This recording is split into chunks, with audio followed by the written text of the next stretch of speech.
Merci Olivier pour cette invitation.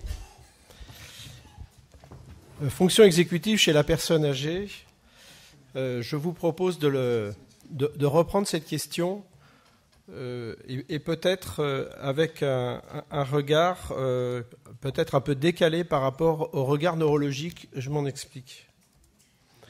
Et pour cela, je vais simplement faire cette présentation avec les 3 temps habituels, qui sont les substratums anatomiques, les descriptions neuropsychologiques et les conséquences. Pourquoi substratum anatomique? Parce qu'en fait, c'est ce qui différencie la cognition de la psychiatrie jusqu'à maintenant, même si les frontières deviennent un peu poreuses, parce que la cognition, en fait, c'est une fonction cérébrale qui s'appuie sur une structure anatomique. C'est la définition même. Alors, quand on parle de fonction exécutive, en fait, de quoi parle-t-on au niveau anatomique? On parle d'un ensemble de trois parties. La première, c'est le cortex préfrontal interne et surtout orbitofrontal. C'est une partie un peu particulière du cerveau et qui est une partie, en fait, qui a en charge la stimulation des fonctions cognitives dans leur ensemble, en fait. L'aire singulaire antérieure, qui est complémentaire dans les régulations avec l'aire orbitofrontale et qui possède les fameux récepteurs D3 qui sont évidemment les récepteurs de l'affectivité. Donc c'est cette tonalité un peu qui peut parfois aussi être relayée avec des boucles temporales.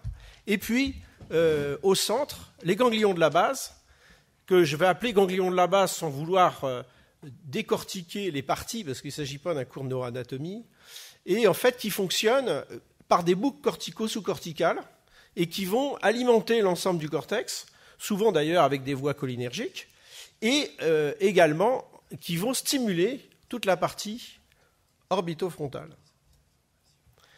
Et en fait, le fonctionnement est le suivant. Les ganglions de la base vont... alors je ne sais pas s'il y a un pointeur. Oui. Les ganglions de la base vont stimuler un peu l'aire singulaire antérieure, mais surtout l'aire orbitofrontale. Et cette stimulation va permettre au lobe frontal et aux fonctions exécutives d'imprimer en fait une commande pour que les fonctions dites instrumentales fonctionnent. Quelquefois, pour les étudiants, pour leur faire imaginer ça, je leur dis que en fait, ce lobe orbitofrontal, c'est le général en chef. C'est Napoléon Bonaparte en campagne d'Italie. Et donc, il imagine une stratégie. Et derrière, vous avez les régiments. Alors, si le général dit au régiment d'avancer, le régiment avance. S'il dit au régiment de s'inhiber et de se mettre au garde à vous sous la mitraille, il se met au garde à vous. Et nos fonctions instrumentales, qui sont finalement les fonctions dont nous avons accès cliniquement le plus facilement quand on parle avec quelqu'un, sont complètement sous commande stratégique de cette partie-là. Et puis, je mets un acteur qui va être très important pour comprendre, dans le cadre du vieillissement, ce fonctionnement, c'est la vascularisation des ganglions de la base. Vous avez ici, voilà, l'aorte, carotide, avec l'artère cérébrale antérieure, l'artère cérébrale moyenne, et entre les deux, en fait, dans cette fourchette, part un réseau d'artères, de petites artères, qu'on appelle les artères capsulo-lenticulaires, et qui vont venir profondément irriguer les ganglions de la base. Et vous notez d'un point de vue vasculaire que ces artères capsulo-lenticulaires sont en ligne directe. Alors pour moi, VOP, Philippe, c'est vitesse d'onde de Poux, mais enfin bon, j'ai appris aujourd'hui que ça avait une autre signification. Et en fait, la transmission de l'onde de Poux qui émerge de la partie élastique initiale de l'aorte va être transmis quasiment en ligne directe aux ganglions de la base. C'est pour ça que quand vous avez les pseudo-anévrismes de Charcot et Bouchard liés à l'hypertension artérielle, la zone d'hémorragie, ce sont les ganglions de la base. L'hypertension artérielle classique qu'on connaissait dans les années 80 de l'homme de 50 ans qui fait un AVC ischémique, il fait un petit spotting hémorragique sur les ganglions de la base, à cause de cette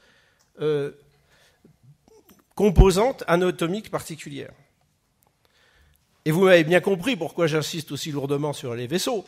C'est que la population gériatrique de plus de 80 ans Entre l'hypertension qui correspond à peu près à 70%, le diabète, on est entre 10 et 20%, c'était 20% chez Olivier tout à l'heure. L'AFA, on va dire 10%, on peut tout faire varier. En gros, on a 85% des gens qui ont une raison ou une autre d'avoir une lésion vasculaire des ganglions de la base. Le risque de faire un AVC sous diabète est multiplié par 7. Le risque de faire un AVC dans les 5 ans sous hypertension artérielle mal contrôlée est par 7. Eh bien, un hypertendu diabétique, c'est-à-dire 60% des diabétiques de type 2, ça fait 49 le risque. C'est énorme.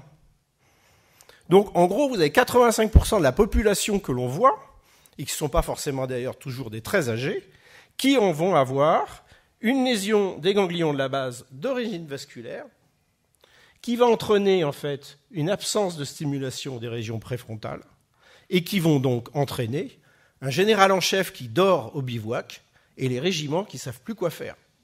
Parce qu'une fois qu'ils se sont mis au garde à vous pendant 24 heures, ils se demandent qu'est-ce qu'ils vont faire quand même.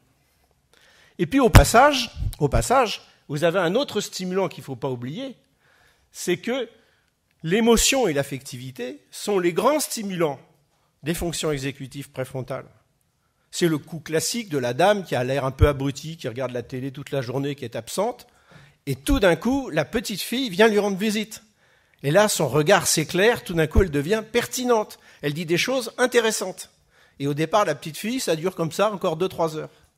Parce qu'on a eu cet effet de l'émotion et l'affectivité. Alors, référence Damasio, Spinoza avait raison. C'est-à-dire que l'émotion et l'affectivité sont les grands stimulants des fonctions cognitives, en particulier exécutives. C'est pour ça, d'ailleurs, quelquefois, la gym cerveau devant des mots croisés est moins opérante que la visite de la petite fille. Parce que, évidemment, c'est beaucoup plus stimulant d'être en relation avec d'autres. Alors ça, c'était pour l'anatomie. Sur la description neuropsychologique, c'est très amusant de faire référence au premier cas, qui est le fameux Phineas Gage, qui en 1848 a reçu une barre de fer parce qu'il construisait le chemin de fer pour aller vers l'ouest américain. Et il a reçu une barre de fer qui a traversé et qui s'est insérée entre les deux lobes frontaux. Et alors, il avait gardé évidemment un ptosis important. Et ce garçon, qui était plutôt sérieux, attentionné, sociable, fiable, avec un bon jugement, tout d'un coup, son comportement émotionnel, social, personnel était instable, asocial. Et il est mort pas très vieux d'ailleurs, Phineas Gage, mais avec une position finalement de désinsertion sociale progressive, il était moins adapté. Comme si ces fonctions exécutives, finalement, disaient quelque chose qui allait quand même au-delà de ce qu'on entend par le neuropsychologique habituel. Et il est très important, en particulier en gériatrie, pour les raisons que je viens de donner, de bien distinguer les fonctions instrumentales qui sont évidemment mises en avant par nos amis neurologues, la mémoire, le calcul, le gestuel, le mouvement. Pourquoi ils sont mis en avant? Tout simplement parce que c'est grâce à la caractérisation des fonctions instrumentales que l'on peut faire l'enquête nosologique sur le type de trouble cognitif. C'est pour ça qu'on met le focus, et même que nos consultations cognitives s'appellent mémoire. C'est vendeur. Et à côté de ça, vous avez les fonctions exécutives, qui globalement intéressent le lobe frontal. Alors on pourrait distinguer à l'intérieur du lobe frontal, mais je fais bref. Et là, c'est l'action, la résolution de problèmes, la planification, l'inhibition de l'activité routinière, l'anticipation, le raisonnement, la prise de décision. Tout ce qui relève du général en chef. Inutile de vous dire qu'il faut faire quand même des tests, mais le problème des tests pour les fonctions exécutives, c'est que, mis à part le TMTA et le TMTB qu'on peut faire très facilement, les autres demandent un peu de temps. Et donc, ils ne relèvent pas de notre pratique clinique habituelle. Même un Stroop bien fait, ça demande du temps. Tour de Londres, ça demande du temps. Le Zopmat test, etc. La figure de Rey, il ne faut pas en abuser. Et que finalement, nous, on a le test de l'horloge. Et quand je fais une visite et que j'ai quelqu'un qui a un MMS à 27/30 et qui n'a pas eu d'horloge, ben je suis triste. Parce que je me dis, pourquoi on oublie la moitié du cerveau et en plus le général en chef? Alors c'est sûr que si vous avez un MMS à 18, vous aurez une affection une atteinte exécutive, puisque vous êtes sur un déclin cognitif global avec un MMS à 18. Mais si vous êtes sur des MMS au-dessus de 24, ne pas faire d'horloge, c'est absolument rien comprendre, en fait. Et puis, le MMS n'explore pas les fonctions exécutives, ça, il faut l'écrire 150 fois.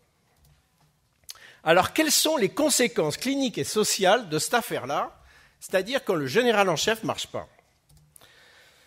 D'abord, somatique. Et le premier, c'est sur la marche.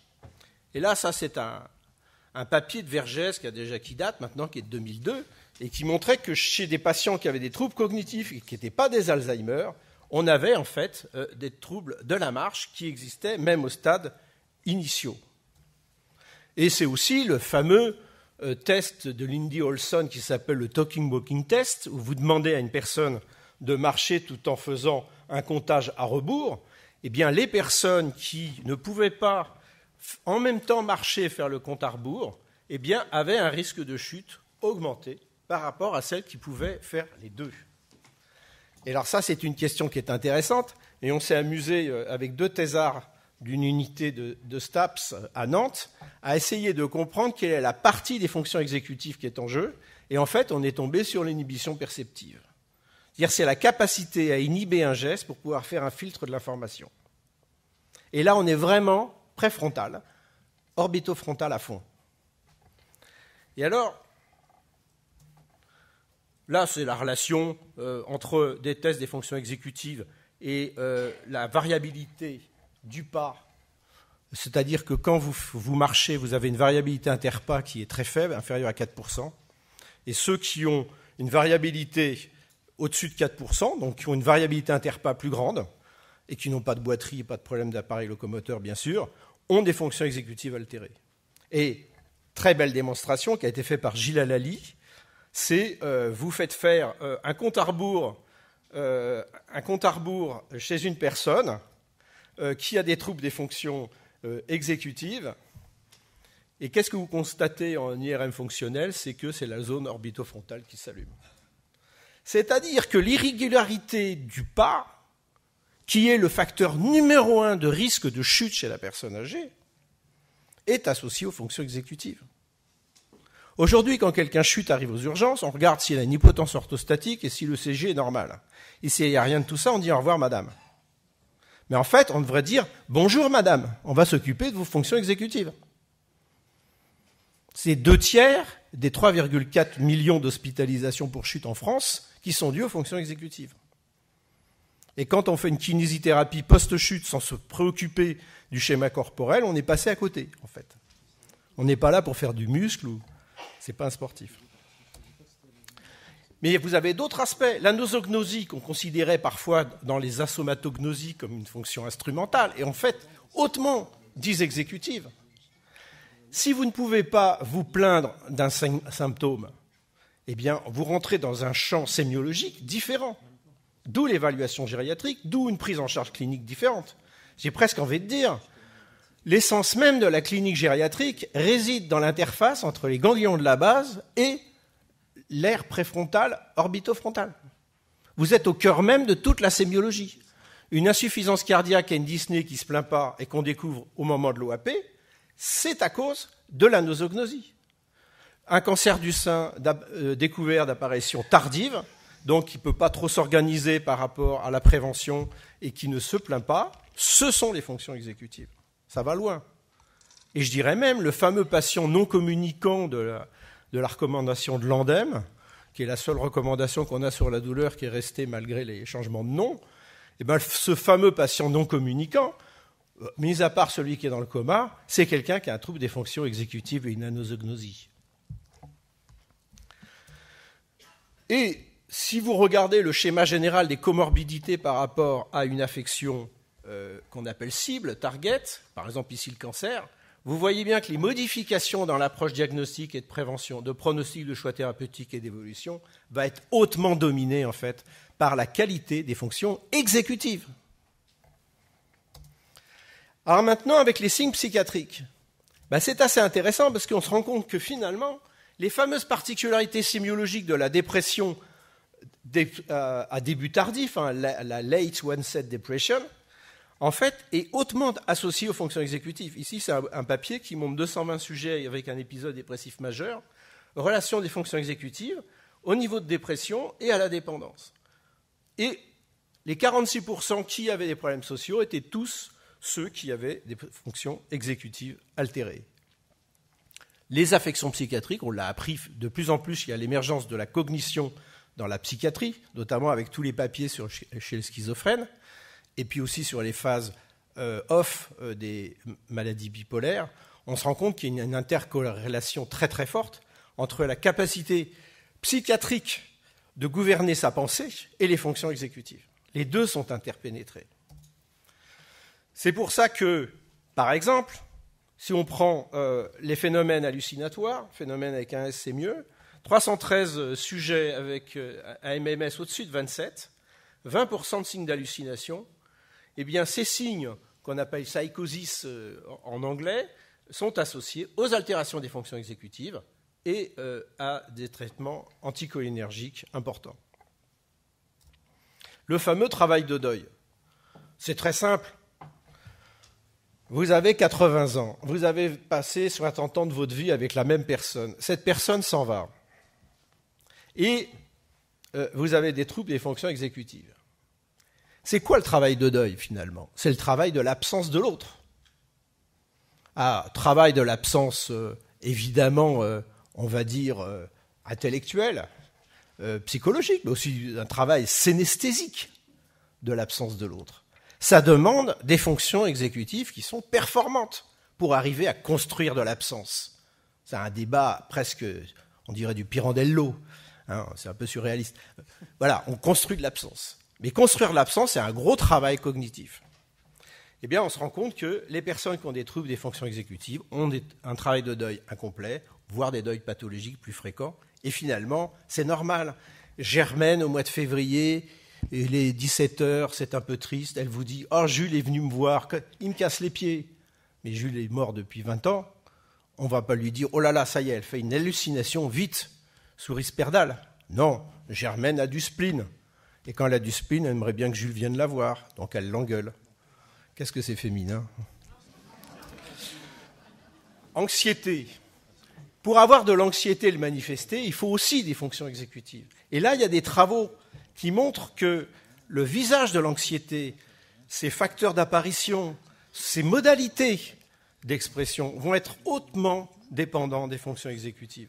On n'a pas la même anxiété en fonction de notre manière d'appréhender le réel, de la construction cognitive que l'on a du réel. N'oublions pas que cognition, ça vient de cognos, qui veut dire connaissance. Ce sont les fonctions qui nous permettent de connaître là où on se trouve. Enfin, les aspects sociaux. C'est ce qu'on appelle la cognition sociale. La cognition sociale n'est pas instrumentale, elle est complètement exécutive. D'ailleurs, quand vous regardez ce très beau papier de Hélène Amieva sur 14 ans d'évolution avant l'apparition de la maladie d'Alzheimer à partir de la cohorte Packwood, qu'est-ce que vous regardez dans cette histoire de la maladie d'Alzheimer, histoire naturelle? Quelques troubles sémantiques et très vite les IADL. Et Jean-François Dartigue a bien montré que les 4 questions IADL étaient signes exécutifs très forts. Donc vous voyez qu'un des retentissements finalement hyper connus, mais on n'arrive pas à relier les choses dans nos têtes, c'est tout simplement que le trouble des fonctions exécutives a comme premier retentissement un trouble de l'adaptation et donc de l'autonomie était un des signes les plus précoces de la maladie d'Alzheimer. La mémoire vient bien après. Et assez curieusement, vous voyez d'ailleurs que le coup d'après, à force de se fatiguer à faire tous les jours, eh ben, on fatigue et on finit par avoir des signes dépressifs. Donc la dépendance et le retentissement social du trouble des fonctions exécutives. 95% des personnes qui demandent l'allocation personnalisée autonomie ont des troubles dits exécutifs, même s'ils ont un MMS qui n'est pas trop abaissé. Puisque comme le primum movens, c'est une altération vasculaire sur les ganglions de la base, et donc que vous avez une diminution de la stimulation préfrontale, vous avez une période où vous avez un trouble exécutif qui est carrément isolé, avec un retentissement social isolé. Et progressivement va s'installer les troubles instrumentaux. Alors, dans cette cognition sociale, un très bel article de Fortier qui résume très bien la cognition sociale, qui est paru en 2016. Il y a la théorie de l'esprit, qui permet en fait de comprendre l'autre en essayant de se mettre à la place de l'autre. C'est ce qu'on appelle un peu la métacognition, qui facilite l'interaction. Quand vous parlez avec quelqu'un, eh bien, vous arrivez à le comprendre quand votre cognition arrive à essayer de percevoir ce que lui perçoit. Et vous le faites, finalement, intuitivement, sans effort. Et quand vous avez l'impression d'avoir bien perçu l'autre, même s'il est complètement idiot, vous dites « Ah, c'était sympa cette conversation ». En gros, j'ai pu le dominer cognitivement, c'était très agréable. C'est pour ça qu'il faut toujours avoir l'air un peu idiot. Et puis, l'empathie, la fameuse empathie de Carl Rogers.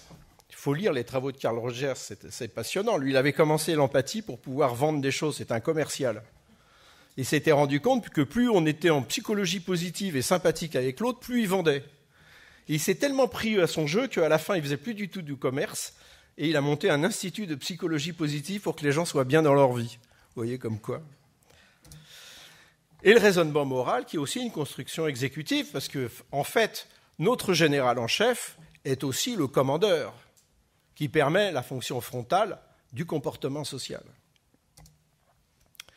Et puis une donnée que l'on oublie quand on parle d'isolement des personnes âgées, parce qu'on va toujours dire que c'est la voisine du palier qui ne parle pas et qui est méchante, c'est pour ça que la vieille dame est seule.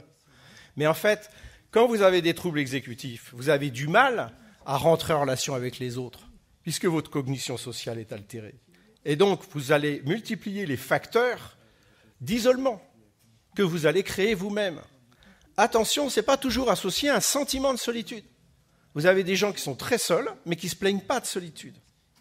Et qui se sentent protégés de ne pas trop rencontrer les autres, parce que finalement, intellectuellement, ils ont du mal à rentrer dans cette relation.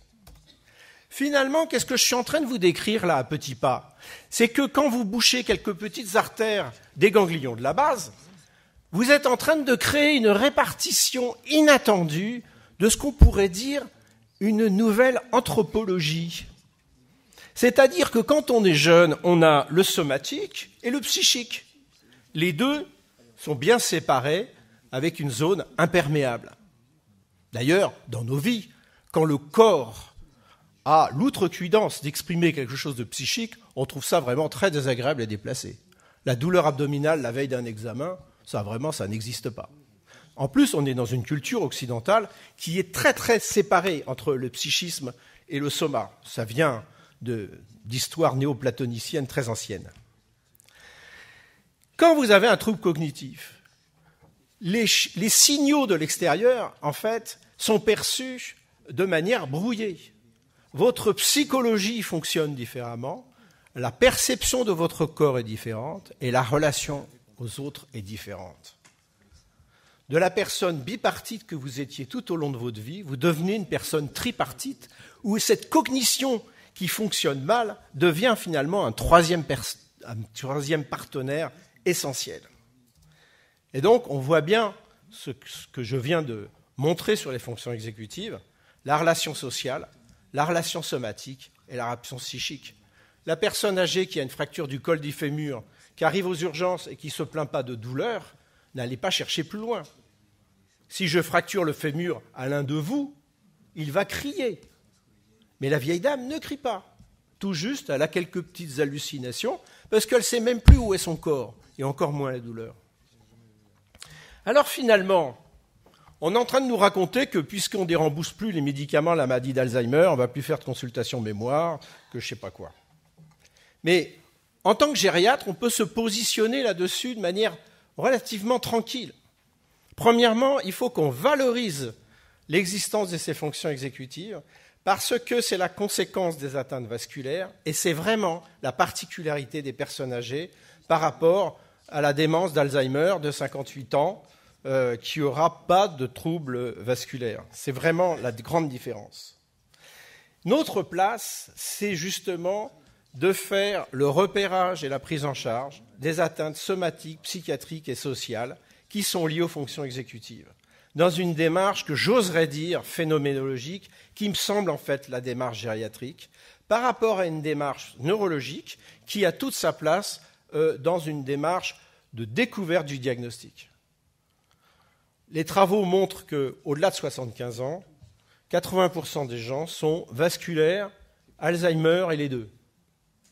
Alors qu'avant 60 ans, les possibilités de diagnostic sont très importantes.